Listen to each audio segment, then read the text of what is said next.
It's time to talk sports. It's Hacksaw's Headlines, a panorama of the world of sports, stories, comments, and opinions. Touchdown, San Diego! Now, here's iconic sports talk show host Lee Hacksaw Hamilton and co-host John Riley. It's a Thursday up and down the West Coast. Who wants to talk sports? We do. Good afternoon, everyone. This is Lee Hacksaw Hamilton, broadcasting from our studios in San Diego, along with the irreverent co-host John Riley, who does parts of this show with his opinions from left field. We welcome you to our Thursday podcast as we kick off the great sports weekend. And John, we have stories and topics on the table we never would have imagined we'd be discussing, and within a span of 24 hours, the sports world went upside down and exploded. This is amazing what we're going to talk about. Yeah, I mean, all the stuff with golf is incredible. I mean, there's all these rumors with the Lakers. There's a lot going on this Thursday. Now, before we pull topics off the table and start discussing what I think, what he thinks, we want to make sure that we get access to you so we can find out what you think. John, tell them about Fans Forum and then tell them about how they subscribe to join everything we're doing. Yeah, so you can get involved in today's podcast. You can be a member of the Fans Forum. Just drop your hot take, your question for Hacksaw in the live chat on Facebook or YouTube. We'll get you involved in the Fans Forum segment at the conclusion of Hacksaw's Headlines. At the same time, be sure to subscribe wherever you get your podcasts, on Apple Podcasts and even on YouTube. We put a lot of content out on YouTube just about every day. And if you like sports, please check my website. It is all written. It's a ton of information. The best 15 minutes in sports, Hacksaw's Headlines, One Man's Opinion, Hacksaw's Mini Poll. Just go to the website. It's posted right there at the top of the screen on live stream, LeeHacksawHamilton.com. And by the way, if you like what we're doing, give us a thumbs up. If you like what we're doing, because John has no friends, give him a 5-star rating for our podcast. And we invite you to share, subscribe, tell everybody about what we're doing on our website and what we're doing on our podcast. John, let's start with something we never ever imagined would happen, a ceasefire in the war in golf. Yeah, it's been a feud. We've been talking about the feud for months now, and now it looks like these two are coming together. They're going to merge? Out of nowhere. This story came out of nowhere. The PGA Tour merges with the enemy, the LIV Golf. And the first thing that popped into my mind was, you took blood money. The second thing that popped into my mind was the use of the word hypocrite. Jay Monahan, the commissioner of the PGA Tour, engineered 7 weeks of negotiations with the leadership of the LIV and the Saudi Public Investment Fund and came to a decision: it's better to merge, make this thing work, than fight this thing through the courts. I'm going to walk you through a couple of different angles to the story, and then, John, I'll throw it to you, and you can talk about how did this happen, why did this happen. Based on the people I network with, the LIV was in trouble. They had no fans. Their TV contract was a disaster. They had no corporate sponsors. They weren't drawing fans to their tournaments, whether it was in Istanbul, Turkey, or whether it was in London or at Trump's Bedminster. Nobody was coming to see the tournaments. They had lost $863 million last year. Wow. They were projected to lose this year $1.6 billion. That's a phenomenal amount of money. I don't care about Saudi oil money. That's a phenomenal amount of money. Yeah. And there were pressure points, I believe, from the office of the Crown Prince that this was not a good investment and this did not have an end game that was going to work out. And then suddenly the rumors started to drift towards the U.S. that the LIV was trying to find somebody to buy the golf operation. There was a report last week in London, I think it was in the London Times that I read, that they had approached an investment consortium called Endeavor, and they thought they had a $1 billion-plus acquisition deal in place, and at the last minute, Endeavor looked at the books and said, no, we're not doing this. So LIV was looking at hemorrhaging money going forward. That rumor got to Ponte Vedra, Florida, to the PGA. Jay Monahan had 2 right-hand people that he worked with. One is Jimmy Dunn, who'd been with the PGA Tour for 40 years. He's an investment banker. The other is a gentleman by the name of Ed Herlihy, who's been actively involved in the PGA for a long time. He's a banker globally, a merger specialist. Monahan went to them and asked Dunn and Herlihy, would you make contact with LIV to find out what's fact, what's fiction, what's going on. And instantly the talk started. They had 4 meetings over a 7-week window. They came front and center with proposals and ideas. And it was not like, we told you so, we're going to run you into the ground, we're going to win, you have to give us everything. It was a business transaction. And one of the other things that nobody's talked about, but I really firmly believe from the golf people that I network with, neither one of these sides wanted to go into an antitrust court case. They did not want discovery, did not want depositions, because I think a lot of stuff would have surfaced about either how the PGA used to operate and what the LIV was doing, etc. Neither one wanted to pay the legal fees on top of everything else. But the discovery, I was told, is what really scared both sides to the negotiating table. So that's the background of how that happened. Just give me a quick response, because then I'll go topic to topic with a couple of our angles to the story. Are you shocked that this has developed the way it has? Well, it is shocking because we didn't see it coming. It just all of a sudden appeared there was a merger. We had talked about how I thought it made sense that they would merge because so many other sports leagues have merged historically. And if the players were going to get the big payouts, if they were going to pay all the way down to the bottom of the list, so the guys that get cut still get paid, I thought they were going to be able to come to terms, but they were in grudge mode. But now they've kissed and made up. Well, I don't know if they've kissed and made up, but there is, to a degree, some type of civil peace rather than civil war. And, you're correct. I wrote a column about this on my website early this week. If we look back in the modern history of pro sports, we had the NFL and the AFL. And they eventually merged when the American Football League started taking all the NFL quarterbacks. That's what drove them to the table, and the prices on players went crazy. So that happened. We had the old ABA and the historically established NBA. That was bloodletting. There was a lot of money lost in the ABA, but what it did was it led to rule changes, and it allowed the young rookie players, the Dr. J's coming out of high school and Moses Malone, to go to pro basketball. So we have a better NBA now by virtue of that. We have the NHL and the World Hockey Association, and that war lasted 9 years, and the cost of players went through the roof, and they eventually came to a peace settlement because the WHA kept overpaying for the Bobby Hulls and the Andre Lacroix and the Jerry Cheevers of the world to jump to the new league, and then they finally came to a peace settlement. The one war that didn't work and nearly killed the sport was auto racing. CART, Championship Auto Racing Teams, has run Indy 500 and all the IndyCar races for decades upon decades. And the upstart IRL, the Indy Racing League, came into formation. They went to war for 3 years. IRL had drivers jump. They ran their own schedule. Nobody went to it. The CART continued to run its schedule, minus the star drivers who had jumped to the IRL, and they were really suffering, and the sport suffered terribly. All of a sudden, NASCAR lapped them in terms of popularity, and they finally settled and solved that issue. So there has been a history of competition, lawsuits, and all that, eventually a settlement.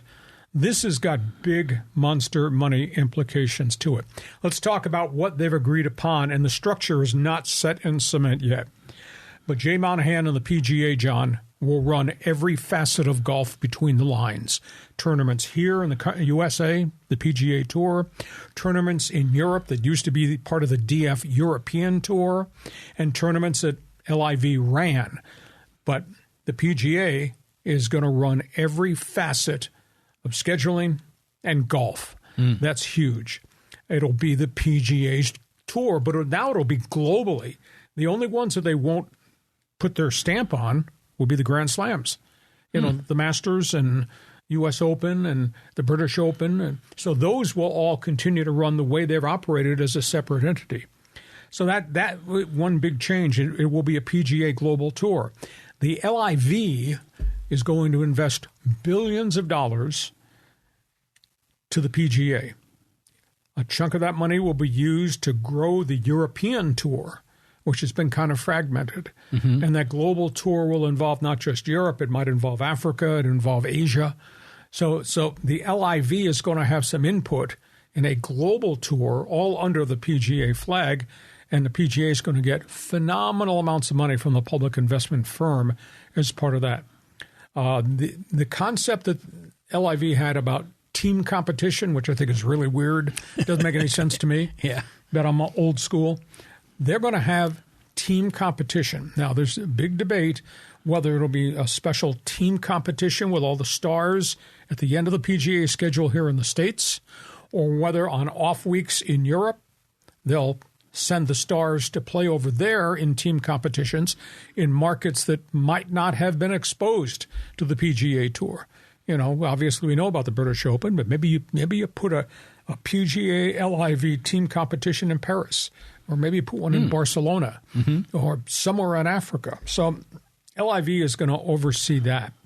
I was told the LIV is going to pay off the Phil Mickelsons and the Dustin Johnsons of the world till the end of their schedule in November.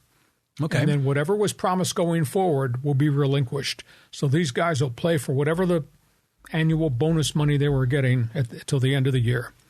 That's how they solved what those guys are owed.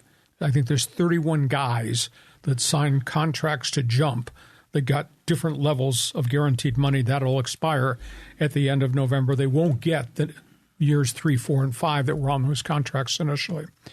There's a huge debate as to whether they're going to redo the TV contracts. PGA's like everybody else. It's all about the dollar. Oh, yeah. So you got all these contracts with Fox and with CBS and with NBC and ESPN. Are they going to go back, knock on the door, and say, we now have a global tour. We want a bigger rights fee from you to continue to televise the PGA Global Tour? That's a great unknown. The elite tournaments they put into effect this year with all the expanded prize money stays intact. Those things won't change. The guys will be playing for $20 million prize money at 8 tournaments in addition to the Grand Slam events, and then in addition to everything else that's on the tour. So it's all about big, big amounts of dollars. Your response? Wow. I mean, it's a ton of things that you just shared. I like the idea of them mixing in the team concept. Maybe they have a, kind of like how professional soccer is done in Europe, where they have tournaments. Champions League. Yeah, they kind of break up the regular schedule. That might be kind of fun. I like the idea of the innovation of bringing it to new geographies and exposing more people to the sport. But, I look at those other sports that have merged. Their sanctioning bodies have merged. But usually what happens as a result is the sport is better off, financially better off, competitively better off. It's better fan experience.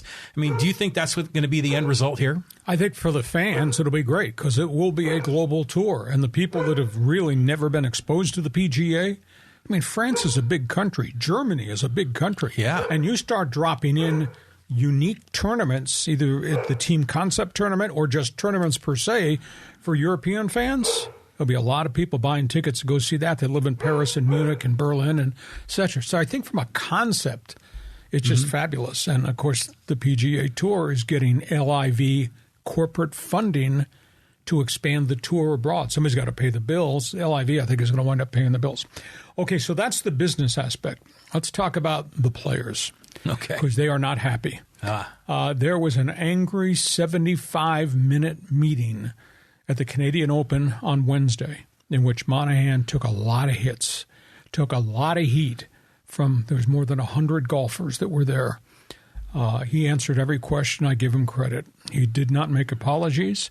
He did not give them specific details because those things have not yet been worked out by the organizational committees.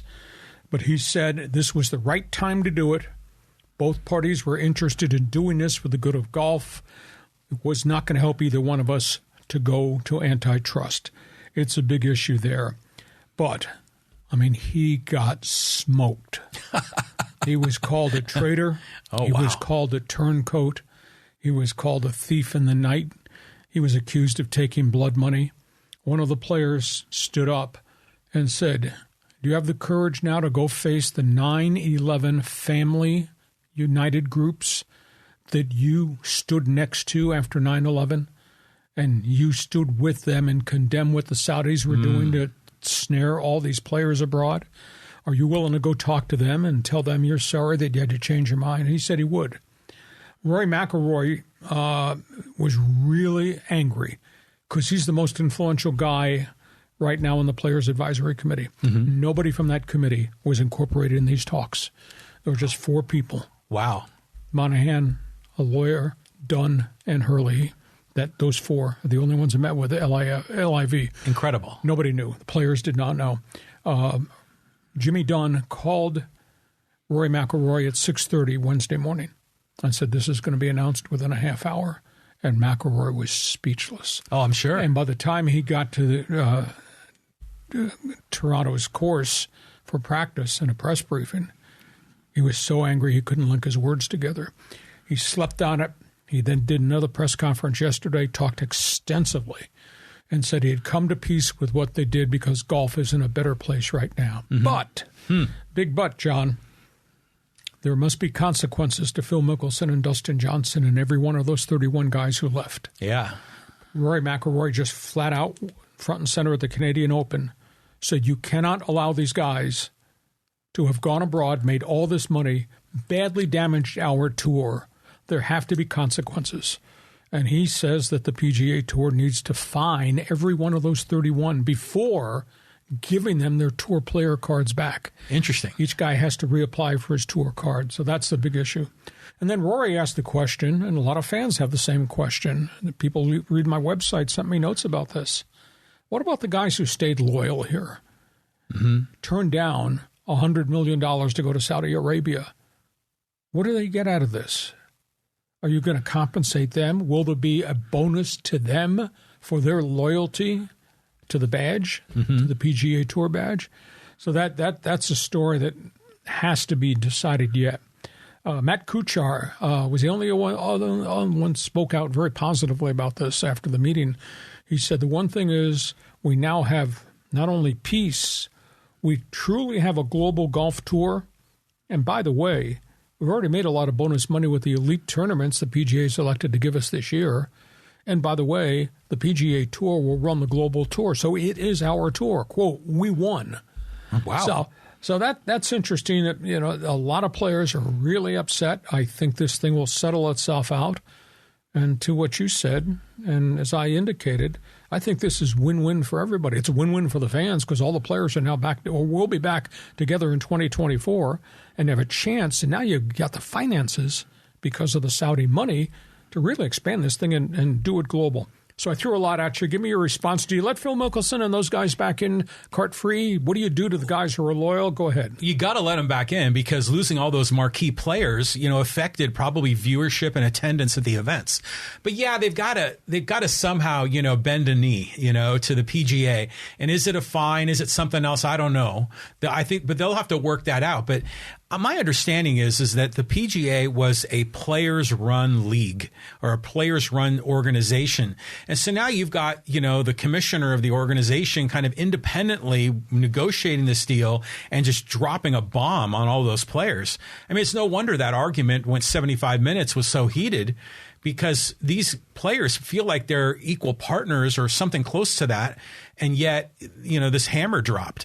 But in the end, I don't know how we're going to ever overcome this idea that this is, quote unquote, blood money, that the Saudi prince is involved with this and they're the ones that assassinated the journalist. And there's been, links to a lot of other problems around the world. I don't know if we can ever get over that. You can't just sort of wave your hand and that goes away. General consensus is, I guess, there's a price on everything in sports, because the Saudis bought Newcastle United in the English Premier League. The Saudis bought their way into the Olympics at Qatar. The Saudis bought their way into Formula One racing this year and are going to grow that. They haven't bought an NFL team or an NBA team yet, but if it's happening in all these other places, money talks, people walks. It's a big issue. What's the reaction globally? USGA, quote, it's good we resolve this conflict. RNA, the Royal and Ancient that runs the British Open, quote, I am pleased that these people will move forward. LPGA, pleased, fractured system was no good for anybody. Augusta, home of the Masters, quote, pleased, rich history, we will bring this together. And the PGA associates, pleased, period, exclamation point. So I think that the reaction from everybody's been pretty positive, although the guys that made the sport what the sport is are really upset. And I thought to myself, I was writing my column the other night, and you can check it on my website in the archives. I wonder what Arnie Palmer spinning in his grave would say, what Ben Hogan would say, what Sam Snead would say. Jack Nicklaus has been very mum and very quiet about this. He's one of the last of the great living legends. We've not heard from some of the other great global players yet about this. So, story's not over. So I guess I'll ask the question for everybody watching us in a live stream. Like or dislike, who won, who lost, PGA versus LIV?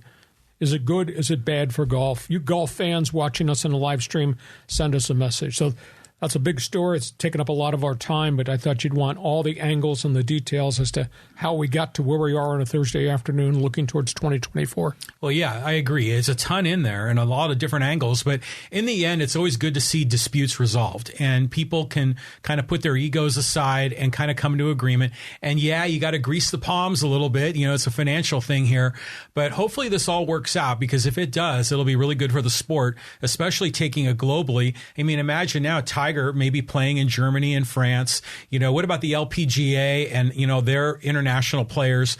Are they part of this? Because there was a rumor that they were going to merge or be helped out by these other two organizations. Not yet, but obviously another day brings another meeting, and you never know where that goes. And I would assume that the PGA Global will reach out and incorporate the LPGA under the same umbrella. Again, global golf. Okay, if that's not the only story to talk about things changing.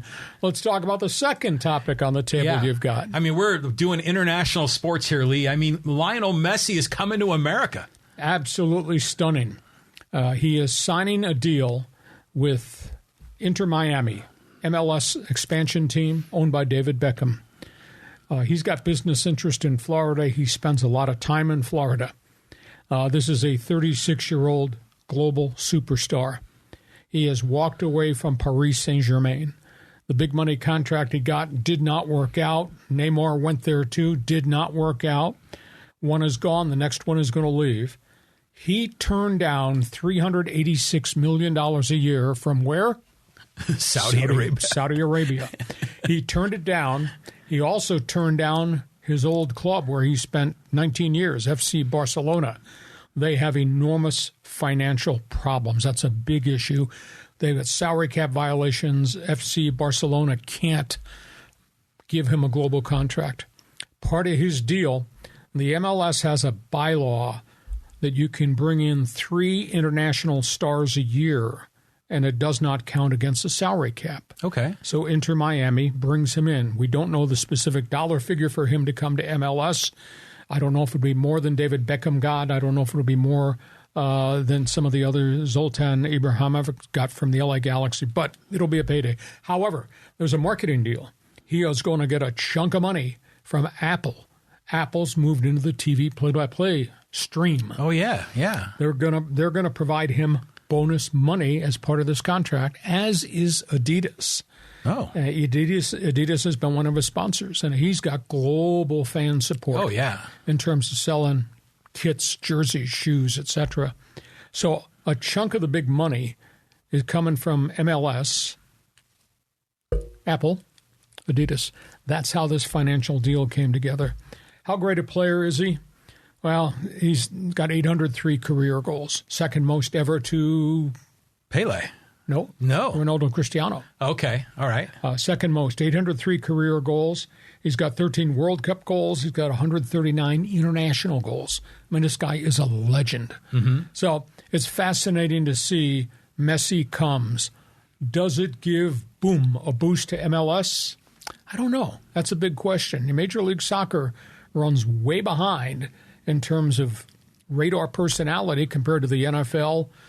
Obviously, NCAA football, March Madness, Major League Baseball, maybe the NBA, the NHL. It's further down the pole. However, soccer fans are soccer fans, and they will sell out the stadiums when they get the chance to see Messi in person. So this came out of nowhere. We had talked about this maybe a month ago here on this podcast. Mm-hmm. There was a little bit of rumors about MLS. I never thought it was possible. But by virtue of the consortium with Apple and Adidas and what MLS approved Miami to do, there's the dollar figure. Now, I don't know if it's close to $400 million that he turned down from Saudi Arabia, but it's an amazing story. Your reaction? Yeah, we were talking before about the opportunity to go to Saudi Arabia and make, what would that be, 9 figures a year, like, almost 300 million. That's amazing. But he decided to come to America. Obviously, he's going to be getting a ton of money. But this seems to be different than when Beckham came to play for the Galaxy or when Pele was for the Cosmos, because Messi is still legit. I mean, this dude can still play. I mean, they won the World Cup. I mean, just last year, right? So, I think American soccer fans are going to really be in for a treat with this guy. Yeah, no doubt about it. Okay, before we turn to baseball and all the other topics on the table, John, just remind everybody about Fans Forum, looking for people to fill up here and join us right at the end of the show. How does it work? And then also subscribing. Okay, so yeah, you can get involved in Fans Forum. Just type in your comment or question for Hacksaw in the live chat on Facebook or on YouTube. And yeah, be sure to subscribe, wherever you get your podcasts, Apple Podcasts, Stitcher, Spotify. We're on all the platforms. And be sure to subscribe on YouTube and click on that little bell and you'll get alerts whenever we drop new video clips throughout the week. And a reminder, check my website. If you like sports, you will like what I write every day, LeeHacksawHamilton.com. Also, give us a thumbs up. And if you're interested in giving us a rating, we'll take 5 stars. Just go ahead and do that. All right, let's talk Major League Baseball. Okay. This headline, the LA's having some trouble here. I mean, I don't even know if, are they still in first place? I don't think they are. There's nothing wrong with your eyesight. Might be something wrong with my eyesight. Arizona's in first place. The Arizona Diamondbacks are in first place in the National League West. Are you kidding me? I mean, we have talked ad lib ad nauseum about the Padres' hitting problems. The Dodgers have pitching problems. They're really dinged up in the starting rotation, and their bullpen has just absolutely collapsed. Now, this weekend, they think they're getting Julio Urias back as a starter. This kid, Bobby Miller, the number 1 pick, has thrown 3 great games in a row as a starter. In fact, I think he's given up only 1 earned run in something like 17 innings. Kershaw continues to be Kershaw, just won his 9th game today through 7 shutout innings. Wow. They've had a huge setback with Noah Syndergaard. He's been removed from the roster. He is on the injured list. His ERA is over 7. Mechanically, he's just not the same pitcher. He can't get it back. Has had, 5 or 6 bad outings in a row. He's being sent to an extended spring training in Glendale while he's on the IL to try to figure things out. He's lost his velocity. His mechanics are all fouled up. He doesn't feel right on the mound. And I don't know whether he's favoring the elbow that he had the major operation, just not the same pitcher. Now, on top of everything else, the bullpen has imploded. There is no Kenley Jansen in Dodger Stadium anymore. You think back to Dodger relievers, and what's the first name that flashes to mind? Eric Gagne. Oh, yeah, I remember him. I mean, Jonathan Broxton, Steve Howe, and all of his problems. Jay Howell, was he one of them? Steve Howe. Okay, I'm getting them mixed up. All right. Last 11 losses for the Dodgers, the bullpen, 38 innings thrown in 11 games, 39 runs allowed. Whoa. 44 hits, 19 base runners from the relievers.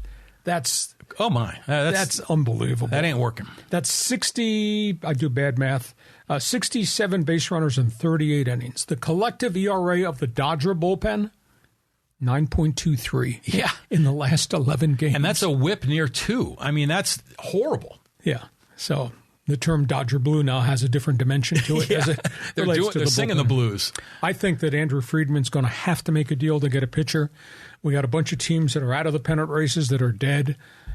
Make the phone call. Kansas City's got Aroldis Chapman, the once famous Yankee closer. Oh, yeah. He's got a 2.15 ERA for a last place horrid team. See if you can get him. Washington's out of the race. They got 3 relievers that they've put on the trade block. See if there's one there that attracts your attention, because this can't go on. They keep blowing leads. I mean, they had a 6-2 lead this week. They had an 8-3 lead, and they lost both those games. 11 losses in the last 3 weeks just because the bullpen has imploded. So Dodger baseball is hitting the daylights out of the ball, and their starters have been pretty decent through all the adversity. This bullpen just is terrible. Yeah, you got to have a solid bullpen if you want to go deep into the season. I saw some highlights. They were playing in the Great American Ballpark in Cincinnati, and the Reds brought up one of these rookies, and he was just killing it. What was his name? Was it De La Cruz? I think was his name. L.A. De La Cruz, 19-year-old shortstop, 6'7", and I think he crashed a 462-foot home run against the Dodgers in his first game. Unbelievable. I mean, that's a special player. So the Reds are probably all fired up. And, yeah, you teeing off on some of these weak Dodger hitters. Good on the Reds. Well, here's the question. You make the deal now. Say it's Aroldis Chapman, who's had a really good career. Now, he might be 40 years of age. He's still got velocity, though. He had some physical problems last year, but he's healthy in Kansas City right now. You make the deal now before the deadline, so there's not a risk that he gets hurt in Kansas City. Mm-hmm. Or you make the deal now, and maybe you're a month ahead of everybody else, getting yourself back into the chase for first place with legitimacy in the bullpen, because they've been trying anything and everything. They're trying guys off the streets, free agents. They brought in Ken Giles, who had 2 arm problems, and he's currently at Oklahoma City, but he's not ready to pitch. And nobody knows him to pitch at the major league level. And they've got a lot of assets in their farm system. Now, I don't think they want to trade one of the AAA pitchers at Oklahoma City to rent Aroldis Chapman, but you could be able to put together some type of package to be able to get an established lefty that you could rent for the rest of the season. So that's where we are. Dodger baseball's got issues. Padre baseball's got issues. And shaking my head that Arizona's in first place. That's incredible. There's a lot of baseball still that they be playing. We were just talking, like our previous podcast, about how the Dodgers needed starting pitchers. And now they need relief pitchers. I mean, all hands on deck. Yeah, very much so. Let's go from baseball. Let's talk a little basketball, a little three-point shot, a little LA Laker basketball. Yeah. Because, boy, when we bring this topic up on the table, the people go crazy. Yeah, I mean, we do the video clips with Lakers content and get like 20,000 views on Instagram. It's incredible. So we were talking a little bit about this on Monday, about this possible trade with the Mavericks, and it's intriguing. I mean, what are you hearing here, Lee? Well, there's conversation going on, but I don't think it's doable. And I don't understand why the Lakers would even do this. I guess for those of you going to join us at the end of the live stream in Fans Forum, do you really want this guy on your team, or do you want the Lakers to give up the other guy? We're talking about Kyrie Irving there on the left. We're talking about LeBron James on the right.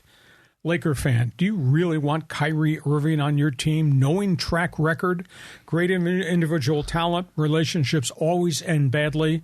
Just go back in the history book and look at what happened with Kyrie Irving in Cleveland, what happened in Boston, what happened in Brooklyn.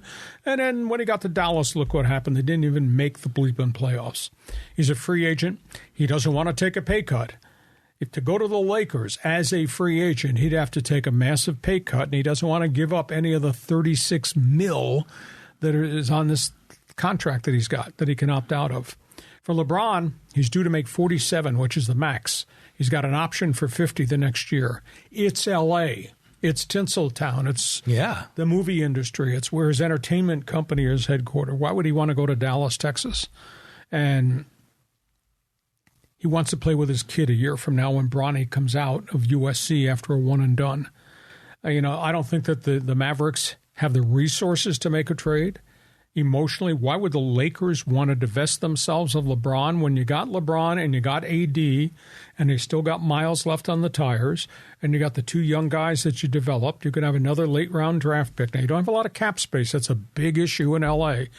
I can't see this happening because of the salary cap, because of the emotional impact if you let LeBron go to Dallas, or what I think is a divisive influence if you bring Kyrie onto your roster into your Laker building. I just don't think Kyrie fits anywhere, and I don't think he'd fit wearing purple and gold. Response? Yeah, I just don't understand what the Lakers would get out of this, because you're playing pickup ball and you're picking teams. I mean, you take LeBron before Kyrie every time.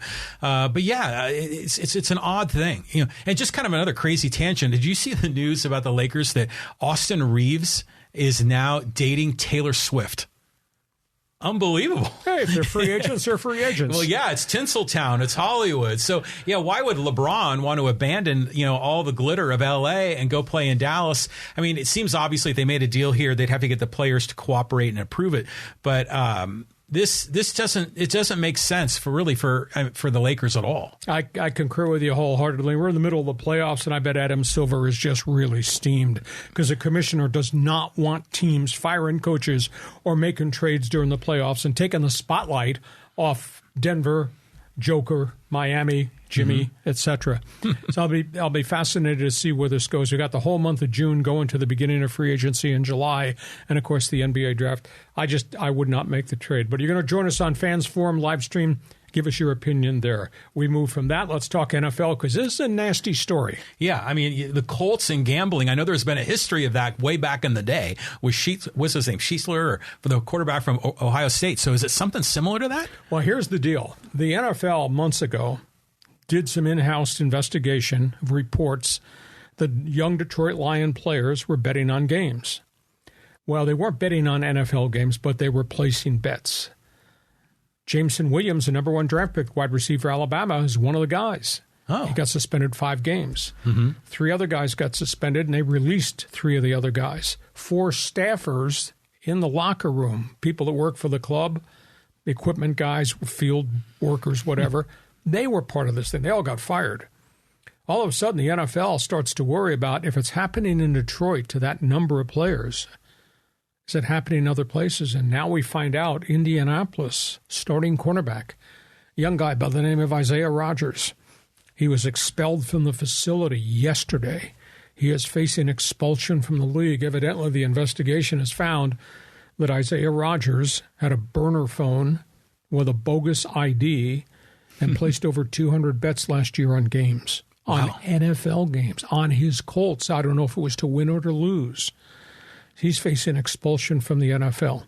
And to your point, yes, there has been history. Art Schlichter had the gambling addiction and wiped out his career. Prior to that, way back in the day, Paul Honan got suspended for a year. Alex Karras got suspended for a year for gambling on games. That was back in the 1960s.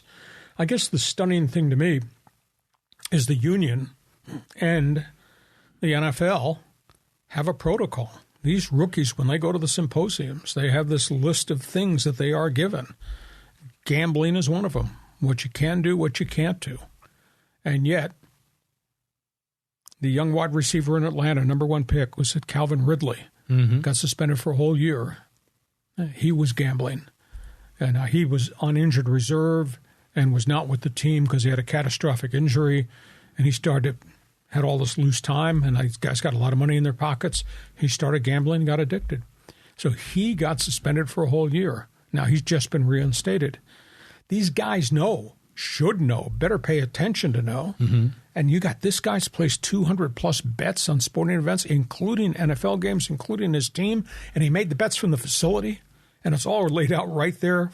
Players Association gives those players what you should and should not do. Or if you have a problem, here's who you call. Holy cow. So I don't know if this is the tip of the iceberg and if it's going to grow or whether this is just an isolated incident of stupidity. Yeah, well, they've got to crack down on this sort of thing because if there's any appearance that these games are rigged, I mean, it becomes like the WWE, where it's just orchestrated. But the league is not operating from a very firm position because they're kind of two-faced on gambling now. Yeah. For the longest time, gambling and the NFL there was a Great Wall of China that separated the two, but now DraftKings is one of the sponsors of the NFL games. They got casinos and they got a team in Las Vegas. Everybody's on a foot race to get their franchise moved to Las Vegas because now it's legal. Right. So it kind of puts them in a weak position to discipline a player for gambling. But it seems to me if you're running a league like that, you should be able to say, don't bet on football. If you want to bet on, LeBron, you want to bet on, Aaron Judge, go for it. But leave football alone. You want to protect the integrity of the game because that protects the income that each of those players make. The strangest quote of all, maybe a month ago, Jameson Williams, the number 1 draft pick, got a 5-game suspension. He didn't play last year because he was recovering from knee surgery at Alabama. Great, great player. Jameson Williams said, I didn't know. What? I didn't know. Well, obviously, you didn't open up any of the material they gave you at the rookie symposium that each of those draft picks gets. That's BS. That's pleading ignorance. I mean, you know that. I mean, you know that before you ever got drafted. In high school and in college, you're not supposed to bet on sports. So, I mean, no, I don't buy that at all. So I just fear this is the tip of the iceberg. And I think if it's 2 teams it's occurred, it's probably occurred other places. But they'll come down hard on it. It is the off season. Aside from what's going on in the NBA, we got puck to talk about. We do. I mean, we had the big signing of a new head coach with Anaheim, and now the Kings have made a big three-way trade. Yeah, this came out of nowhere because normally NHL teams don't make deals till they get right to the beginning of free agency and right to the end of June as the draft is occurring. But the LA Kings had a unique set of circumstances. I think they've done a good job rebuilding and fixing the franchise. I think Rob Blake and Luc Robitaille are just really in sync as to how to make this a viable franchise. And it got to the playoffs this year and did very well. They pulled off a 3-team, 10-player and pick trade. Wow. The Kings did it not so much to get new players in the front door. They did it to create salary cap space. They have monster cap problems with players' contracts coming up. They picked up $8.5 million in salary cap space by dealing away Calvin Peterson, once promising goaltender, and then by dealing away Sean Walker, who was one of their starting defensemen. So they cleared $8.5 million because they have to re-sign a defenseman they got in a trade at the deadline, and they have to go back into the marketplace and re-sign a couple of their younger guys whose contracts are coming up. So that's what they did. And they picked up a defenseman, Kevin Connaughton, who came from the Philadelphia Flyers, and a young forward, Hayden Houghton. Columbus gets Igor Provorov, huge defenseman, very high number 1 draft pick. He comes from the Flyers to the Blue Jackets in a trade, and Columbus had been strip mining their roster. He's a really good player, so he comes. And Philadelphia, which has new leadership, has just decided tear down, rebuild. Philadelphia gets a 1, a 2, a 2, plus they get Cal Peterson from the Kings, and they get the defenseman Sean Walker. So, I mean, this deal impacted teams from a lot of different dimensions. From the Kings' standpoint, they get 8.5 cap space because they've got 3 young players. One of their defensemen they've just re-signed. They're starting to eat up that cap space now to lock down the guys, the kids that they really like. That makes a lot of sense when you have different teams with different objectives: salary cap, rebuild. Maybe some team just needs a veteran to plug in on the defensive line. This is a lot different than the LeBron for Kyrie, where you're kind of trading 2 big superstars. I love these deals, these like creative 10-player, 3-team deals. They're a lot of fun, and suddenly 3 franchises kind of feel like they hit the reset button to a degree. They did. And one more note in hockey. It's not on your headline list, but this just broke. They're in Buffalo. All the NHL general managers and scouts are in Buffalo. It's the draft combine for the NHL draft that comes up at the end of the month. And in Buffalo today, the weather's horrible with the pollution and the fires from across Canada. Mm-hmm. And the weather's horrible for the Ducks because the kid I think they were about to take, Adam Fantilli, big 6'3" center iceman, University of Michigan, scored 31 goals as a freshman, as an 18-year-old this past year in the Big Ten. Was going to be the second player pick. The Ducks have the second pick in the lottery. Just indicated to the Ducks and everybody else in the league, I'm going back to Michigan for my sophomore year. Really? Now, they can still draft him, and they retain the rights, and he goes back to Michigan. But you don't get to play him as an age 19 young star, or he goes back to Michigan. What if he gets hurt? Oh. That's a big issue. So I think the Ducks are kind of stunned, not by just the bad air they're trying to breathe in Buffalo at the Combine, but they're stunned by this. The alternative, if they elect not to take Fantilli, is to draft the top European player, a kid from Sweden by the name of Leo Carlsson. But Carlson's kind of indicating he might stay abroad another year because he's just really, really young. And I don't know if age 19 he'd be ready to play in the National Hockey League and succeed. It's a very iffy proposition to take a teenager. Few and far between can come in and play and not get overwhelmed by the experience. And because of the rules, you can't send him to the minors. If Fantilli got drafted and came to the Ducks, he has to stay on the roster. Or he could go back to junior hockey. He can't come to the American League and play for the Gulls. If Carlsson comes here, until he turns 20, he has to either stay in Europe or stay with the big club. But you can't have a lot of 19 and 20-year-olds on the roster who can't cope with this level of play. So, this is kind of a butt-end shot to the gut with a stick for the Ducks. I mean, here I was excited that Fantilli looks like a can't-miss project, but all of a sudden, at 6'3", at age 19, he's talking about going back to Michigan. So we'll see where the story goes in the next couple of weeks, but that story just broke within the last hour or so. All right, so John, here we are. Your best friends are out there in left field with you. Do we have people that want to participate in Fans Forum? Just tell them quickly how to get involved. Okay, so you can get involved with the Fans Forum. Just type in your comment or question on the live chat on Facebook or YouTube. We'll get it here on your screen. We've got a few people involved, and hey, let's go here to Force Ghost Fabio. Says Lakers have little cap space because of LeBron, who was selfish and not taking a pay cut. It's a big issue. You can always get the guy to extend his contract out and reduce the average value. Does not happen very often in the NBA, but LeBron's got 47 plus this year and then an option for 50. I can't see him going anywhere else. Does the organization have the brass to go meet with him and Anthony Davis and say, would you, so we could? Would you reduce what you're making so we could use that cap space to go get somebody else? Interesting sidebar, and this has just started to swirl. The Phoenix Suns are releasing Chris Paul. They're going to eat the contract.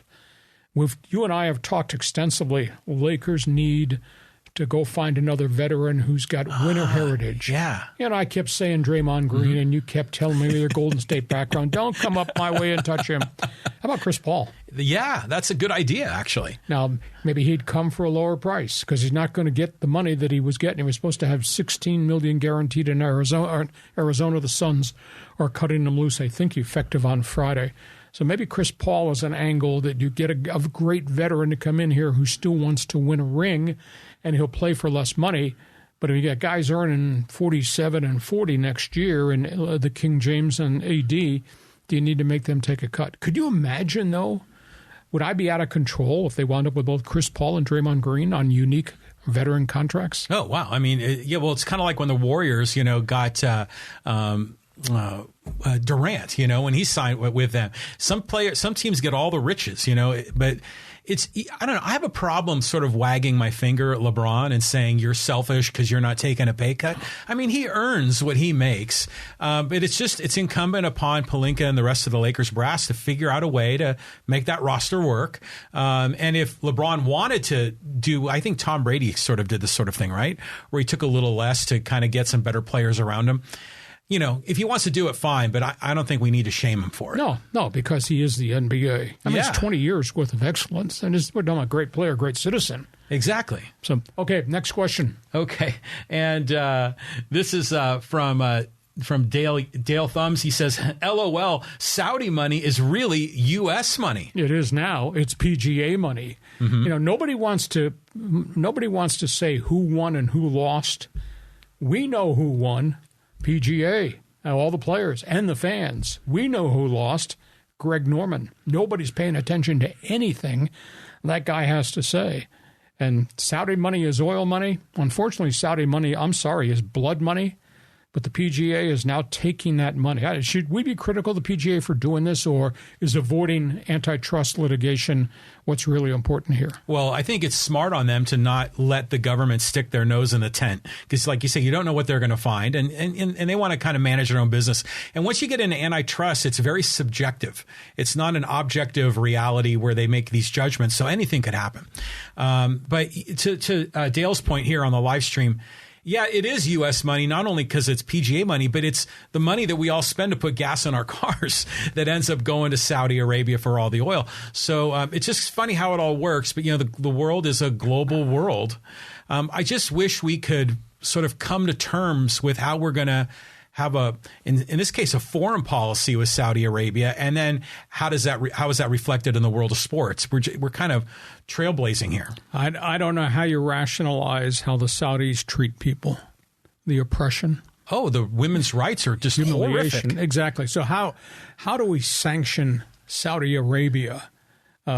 Take their money and say it's okay, we take their money while all this other stuff is going on. It's just absolutely amazing. Next question. Okay. This is from Rusty Shackelford. He says, any chance at all the Angels re-sign Ohtani? Well, they're playing pretty well under Phil Nevin. I mean, I still don't think they have a complete pitching staff. Ohtani's having just a spectacular statistical career. And we talked about months and months ago, if you could understand what he goes through Monday through Sunday to get ready to play, because if he's the designated hitter 5 days a week, There's all that preparation, batting practice, fielding, conditioning, studying the pitchers that he's going to face. And then he shuts it down because he's also got to throw bullpens between starts. And then he spends a day with a scouting report the day he doesn't play, getting ready to pitch against the Cleveland lineup. To me, it's absolutely amazing the dedication it takes to be the complete ball player he is, both as a DH and as a starting pitcher, and the wear and tear factor. To me, the mental fatigue would be one thing. How about the wear and tear factor with all that preparation he does to play two positions? Yeah, it's unbelievable. And, we see this in high school and sometimes in college of these two-way players. Amazing he can do it at that level. And, like everyone always says, we haven't seen it since Babe Ruth. The big question is, what happens next year? Is it the Dodgers? Is it the Angels? Is it, the Padres? Maybe they're dreaming. Or, does something happen we don't expect? Does he suddenly end up in Miami Stadium or New York or something? Who knows what's going to happen? Fascinating guy. You get a chance to watch him, because we probably won't ever see this again in our modern lifetime. Go ahead. Well, I was just already getting scolded by Dale Toombs because I mispronounced his name. So let's move on here down the list and get in some of our social media commenters. And this was kind of a fun one from SDCA Equipment talking about the Padres problems. He says, LOL, Hacksaw needs to stick to checkers while Seidler deals with chess. $60 million from Bally's is going to sink this organization. Networks will be lining up to air the Padres. Take your meds, Hacksaw. Hey, I'll take my meds if you stop taking drugs. Hey, Equipment Man, understand this. Listen to what I say. This is $60 million a year, not a one-time $60 million loss. This is $60 million a year revenue stream that they're not going to get. And the back end of that TV contract, the money went up and up and up.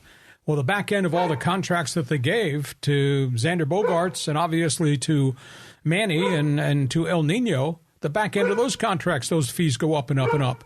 They don't have $60 million a year coming in now because of the collapse of the TV network. And even though baseball is proposing the Team 30 concept, which they firmly believe is going to allow them to stream and create a mega network, I don't think the Padres are going to get $60 million a year under the new dimensions of whatever Team 30's MLB streaming right is. So I think it is a problem right now. And the other factor, Equipment Man, you can't tax the fans year by year. Price tags on everything at Petco Park have gone up and up and up. Do you know the price tags the last 2 years combined in tickets have gone up 38%? Wow. And that doesn't include refreshments and food and jerseys at the team store and parking. Oh, yeah. So, you can't tax the fans forever.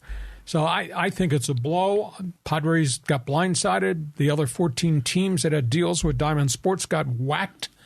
It's an issue. And we have a very benevolent, quality, rich owner. I'll tell you what, they're money-strapped in Pittsburgh and Cincinnati because those are really small marketplaces. Oh, yeah. And to lose whatever Pittsburgh and Cincinnati were getting, it might have been $50 million or $60 million per year.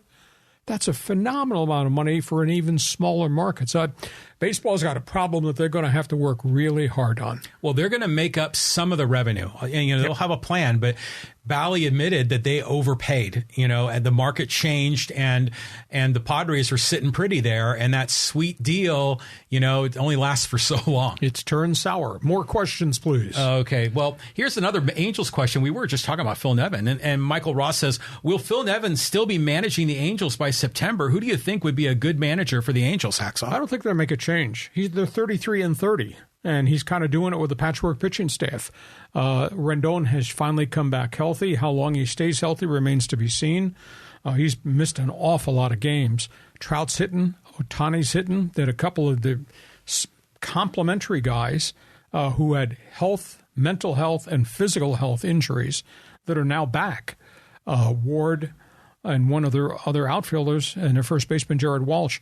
So I think potentially they've got a pretty good competitive team.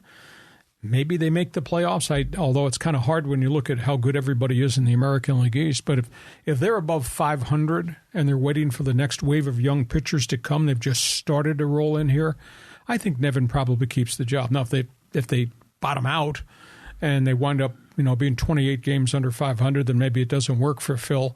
We'll have to see what the owner does with Ohtani. I mean, that's the biggest question of all. Does Showtime stay at Angel Stadium? Yeah, big questions for the Angels, but I'm happy for Phil. Sure, because he kind of got screwed over when he was the AAA manager for the Reno Aces. He should have been maybe the next heir apparent with the Diamondbacks. That didn't work out. He was always kind of the bridesmaid, but never the bride for these jobs. But I root for him, and he's from Poway here, and his kids, he has 2 sons that are playing minor league ball, and so I just kind of root for the family in general. And wouldn't it be great if both of his children were playing Major League Baseball? I know his oldest son is up and down between AAA and the majors, and the youngest one is at the Rancho Cucamonga Single A team for the Dodgers. So wouldn't it be great if all 3 of them were in the league at the same time? Cool picture. Phil Nevin goes to home plate. They're playing Detroit. Takes the lineup card out. Who comes out of the Tiger dugout with the Detroit lineup card? Tyler Nevin. Exactly. Isn't that cool? That's totally really cool. It's great stuff, man. Okay, let's do one more here. Okay, let's. They got a USA Soccer comment in here. This is from the turd in the background, who's always chiming in about U.S. men's national team. He says, I could tell you as the press officer for U.S. Soccer that Greg Berhalter wants to take some time off. A report came out a few days ago that Greg would bring back Gio Reyna if Reyna and his family apologize to the team. Greg will likely return. Reyna is already back. He's part of the roster that the interim coaches have taken as they start playing the Nations League and then the Gold Cup. They play Mexico. I think it's in the First Nation League game. Reyna's back. I'm excited at the roster. I mean, they just got the player who came from France, who U.S. Soccer Federation approved on a one-time transfer to come in and play, scored 21 goals for Reims last season. So he's vibrant. And obviously Pulisic is healthy. And you got McKinney back. Reyna has been allowed to return back. He's practicing. He will play, probably take a much bigger part in the offense. Ricardo Pepe is back. I just think that there's so much new firepower that wasn't there during the World Cup, and these guys will just play together and they'll grow. I mean, the World Cup, the next World Cup is a little bit down road. It's not 3 weeks from tomorrow. So if they can keep these guys healthy and grow the young guys together, I'm just really excited. I want to see Berhalter back and Pulisic last week. We talked about it. Pulisic went public when they opened the training camp last Monday. He said, Greg should be the coach. Yeah. Now. Mm-hmm. None of this interim stuff. None of this with the new general manager, Matt Crocker. We got to do interviews.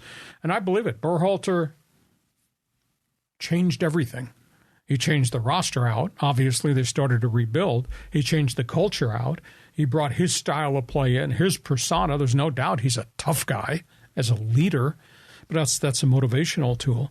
I like Berhalter. I wish they'd put this thing aside, and Reyna is back. Now, it'd be weird if Greg becomes the coach after what Reyna's family did, but they just have to find a way to work it out for the best of the flag. Well, it seems like, he's just taking some time off. Maybe that's all this is. But yeah, Berhalter needs to be the guy there. But I just love the whole vision of U.S. men's national team. They're positioning themselves to be very competitive in 26 when the games are here in the northern America area. Because I know it's Canada, Mexico, and U.S. It's called Northern Hemisphere, John. Northern Hemisphere. There it is. You cut class the day they taught geography at UCSD to go drinking. I know. Yeah, that's right. I saw you at the end of the bar. I was there, too. And the other part of it is, I see you got me off track. I can't remember what I was about to say, but I'm happy for this team. Oh, I know I was going to comment on. But they also installed that new general manager that's going to help rebuild sort of this youth, pipeline of talent and kind of developing young players in America. So I think the future is very bright. Yeah, Matt Crocker came from, I think it was Southampton, the English Premier League, and he was in charge not only as the manager of Southampton, he was in charge of the youth program's whole developmental thing that goes on there in England. Hey, listen, we hope you've enjoyed our Thursday podcast. We'll be back here Monday with a bonus podcast. A reminder, please check my website, LeeHacksawHamilton.com. We ask you to subscribe. We ask you to share. Tell all your friends about all we're doing. Whether you agree or disagree does not matter as long as you give us a shot. And don't be afraid, because I'm looking for friends. John needs friends. Give us a 5-star rating if you can on Apple. Hey, thanks for being with us, John. Have yourself a great sports weekend. Okay, you too, Lee. Nice to chat with you. Thanks for joining us on Hacksaw's Headlines. Join us again for Hacksaw's Headlines on YouTube, Facebook, and Twitter. And find the audio version on your favorite podcast app. Touchdown, San Diego! For more content, go to LeeHacksawHamilton.com.